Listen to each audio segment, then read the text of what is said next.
ہمارے نبی صلی اللہ علیہ وسلم کے منہ بولے بیٹے تھے زید ابن حارثہ، ان کی زوجہ تھی حضرت زینب، اور تھی بھی بڑی حسن و جمال والی۔ نبی صلی اللہ علیہ وسلم نے حضرت زینب کا نکاح کرا دیا اپنے منہ بولے بیٹے حضرت زید سے، جو غلام بھی تھے، آزاد کر دیا تھا ان کو۔ اب حضرت زینب کو یہ نکاح پسند نہیں تھا، کیوں؟ وہ آزاد تھیں اور حضرت زید عجمی بھی تھے، غیر عربی تھے، اور غلامی میں زندگی گزری تھی آپ کی۔ تو عرب لوگوں کا تو ایک ذہن تھا نا، ایک عورت کا ایک خاص طور پہ ذہن ہوتا ہے، بھائی میں ایک تو عرب بھی نہیں ہے، قوم بھی غیر ہے، عرب کا ایک تھا، اپنے آپ کو بڑا سمجھتے تھے، دوسرا پہلے غلام بھی رہے ہیں، تو یہ بے جوڑ کا نکاح سمجھا گیا۔ لیکن نبی صلی اللہ علیہ وسلم نے حکم دیا، حضرت زید کا نکاح ہو گیا۔ بعد میں بن نہیں رہی، جھگڑے ہو رہے ہیں، لڑائیاں ہو رہی ہیں۔ حضرت زید نے ارادہ کیا کہ حضرت زینب کو طلاق دیں۔ اب نبی صلی اللہ علیہ وسلم کو اس پہ افسوس ہو رہا تھا کہ حضرت زید کیوں طلاق دیں بھائی ان کو، کیونکہ یہ کس کے مشورے پہ نکاح ہوا ہے؟ بھائی آپ کے مشورے پہ کوئی نکاح ہوتا ہے، پھر جب طلاق ہوتی ہے تو آپ بھی الزام آتا ہے نا کہ تم نے کرائی تھی، کہتے ہیں نا لوگ۔ تو ہمارے نبی یہ چاہتے تھے کہ حضرت زید حضرت زینب کو طلاق بول لو نہ دیں، لہذا آپ نے حضرت زید کو حکم دیا کہ امسک علیک زوجک واتق اللہ، اللہ سے ڈرو اور بیوی کو طلاق مت دو۔ اور اس آرڈر کا قرآن میں بھی تذکرہ ہے، وَإِذْ تَقُولُ لِلَّذِي أَنْعَمَ اللَّهُ عَلَيْهِ وَأَنْعَمْتَ عَلَيْهِ أَمْسِكْ عَلَيْكَ زَوْجَكَ وَاتَّقِ اللَّهِ۔ لیکن حضرت زید کی نہیں بنی، انہوں نے پھر بھی دے دی طلاق۔ اللہ نے قرآن میں تنبیہ نازل کی، مَا كَانَ لِمُؤْمِنٍ وَلَا مُؤْمِنَةٍ، کسی مسلمان مرد یا عورت کے لیے یہ لائق نہیں ہے کہ اذا قضى اللہ ورسولہ امرا، کہ جب اللہ اس کے رسول فیصلہ کر دیں، ان یکون لہم الخیرۃ من امرہم، تو ان کے پاس اب آپشن نہیں رہتا۔ تو اللہ نے کہا کہ حضرت زید کو بھی اللہ نے تنبیہ کی کہ جب آپ اس شخص کو کہہ رہے تھے جس پر اللہ نے بھی انعام کیا اور آپ نے بھی انعام کیا، حضرت زید پر نبی کے بہت انعامات تھے، کیونکہ اجمی بھی تھے، غلام تھے، نبی نے آزاد کر کے بیٹا بنایا اور بہت زیادہ محبت کی، تو اس محبت کا بھی تقاضا تھا نا کہ نبی کی بات مانتے، لیکن حضرت زید کی نہیں بن رہی تھی تو انہوں نے کیا کیا؟ چھوڑ دیا۔ تو اللہ نے حضرت زید کو بھی تنبیہ کی کہ وَإِذْ تَقُولُ لِلَّذِي أَنْعَمَ اللَّهُ عَلَيْهِ وَأَنْعَمْتَ عَلَيْهِ، جب آپ اس سے کہہ رہے تھے جس پر اللہ کا بھی انعامات اور آپ کے بھی انعامات، آپ ان کو کہہ رہے ہیں امسک علیک زوجک، کہ بیوی کو طلاق مت دو، واتق اللہ، اللہ سے ڈرو، لیکن پھر بھی انہوں نے بات نہ مانی۔ اچھا، اب یہ حضرت زید کی ایک طرح سے مذمت ہو گئی نا، لیکن قرآن نے، اب وہ حضرت زید کے پر تو قیامت گزر گئی ہوگی، کیا خیال ہے؟ قیامت گزر گئی، میرے کو قرآن میں اللہ نے کہہ دیا کہ بھئی آپ نے نبی کی نافرمانی کی ہے، تو اللہ نے اس کی تلافی اس طرح کی کہ واحد صحابی ہیں حضرت زید جن کا نام قرآن میں ہے، فلما قضا زید منہا وطرن، اے نبی جب زید نے نہیں مانی آپ کی بات اور بیوی کو طلاق دے ہی دی، تو اللہ نے اس واقعے میں حضرت زید کا کیا کیا ہے؟ نام لیا ہے۔ اس سے ان کی کیا ہو گئی؟ کیونکہ تھے تو ایک فضیلت والے صحابی نا، بیوی سے نہیں بن رہی، نبی سمجھا رہے ہیں مت طلاق، تو پھر بھی دے دی انہوں نے۔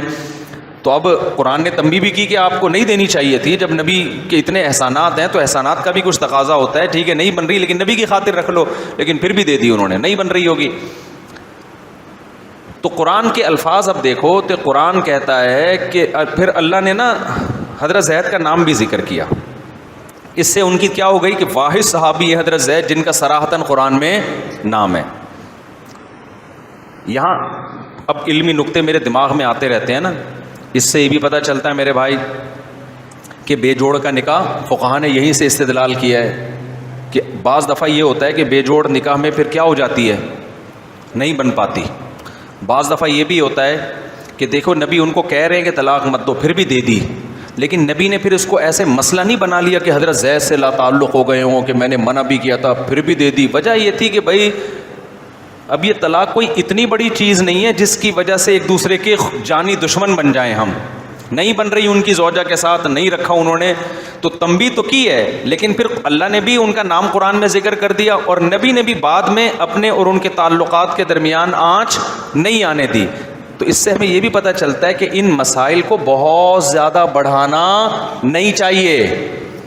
سمجھتے ہو کہ نہیں سمجھتے ہو؟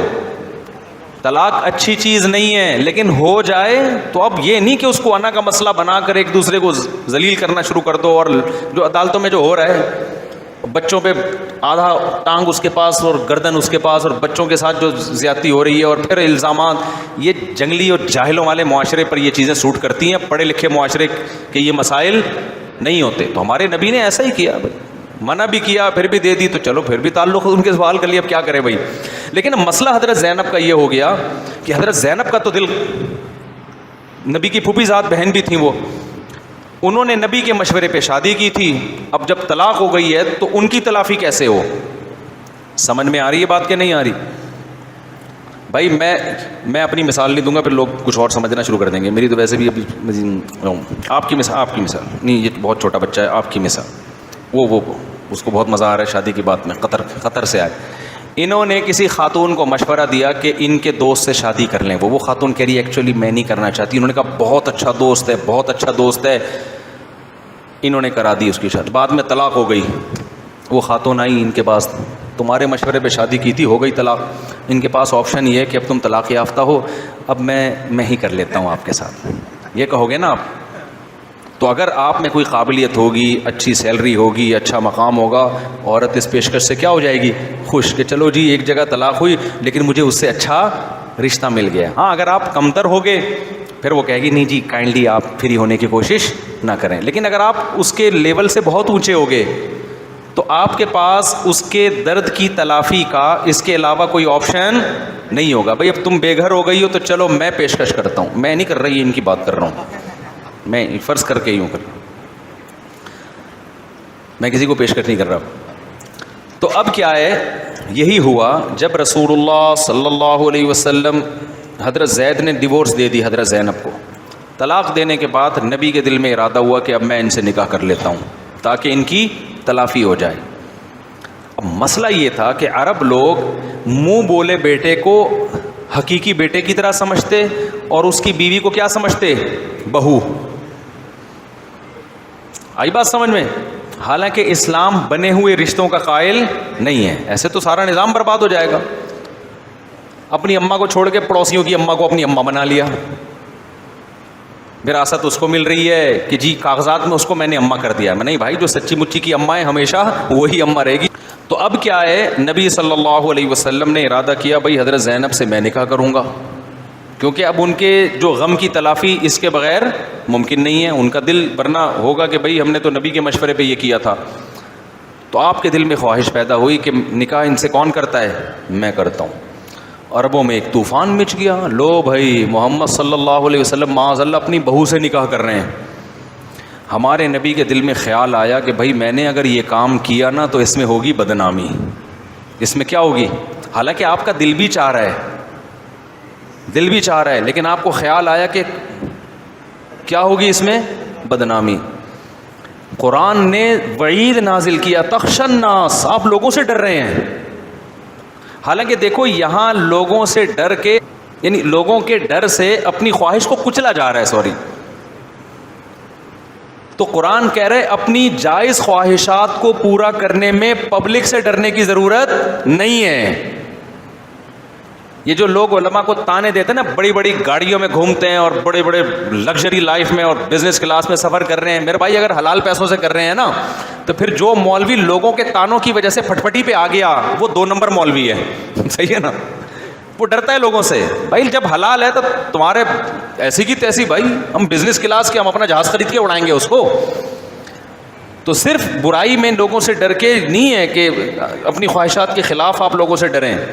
اپنی خواہش پوری کرنے میں بھی لوگوں سے ڈرنے کی ضرورت نہیں. آپ کا دل 4 شادیوں کا کر رہا ہے، آپ حقوق ادا کر سکتے ہو، دل چاہ رہا ہے آپ کا، لوگ ملامت کر رہے ہیں ایسی کی تیسی، بھاڑ میں جاؤ تم.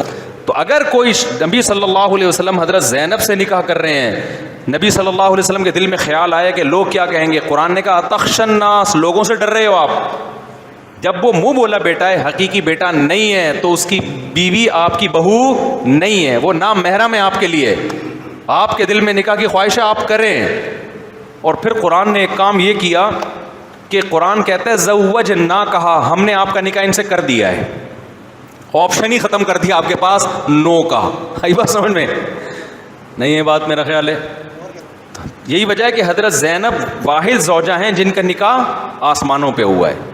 تو نبی نے آپ کا نکاح، اللہ نے آپ کا نکاح پڑھا دیا، زوجنا کا، اللہ نے کہا ہم نے آپ کا نکاح کر دیا، یہ آپ کی زوجہ ہیں. تو نبی کے پہ کیسی ٹینشن ہوئی کہ عرب نے کہا اچھا لو بھائی اپنے لیے مسئلہ ہی کیا کر دیا، چینج کر دیا، معاذ اللہ، یہ الزامات لگے. لیکن قرآن نے کہا کہ اتخشى الناس واللہ احق ان تخشاہ، آپ لوگوں سے مت ڈریں. کس سے ڈریں؟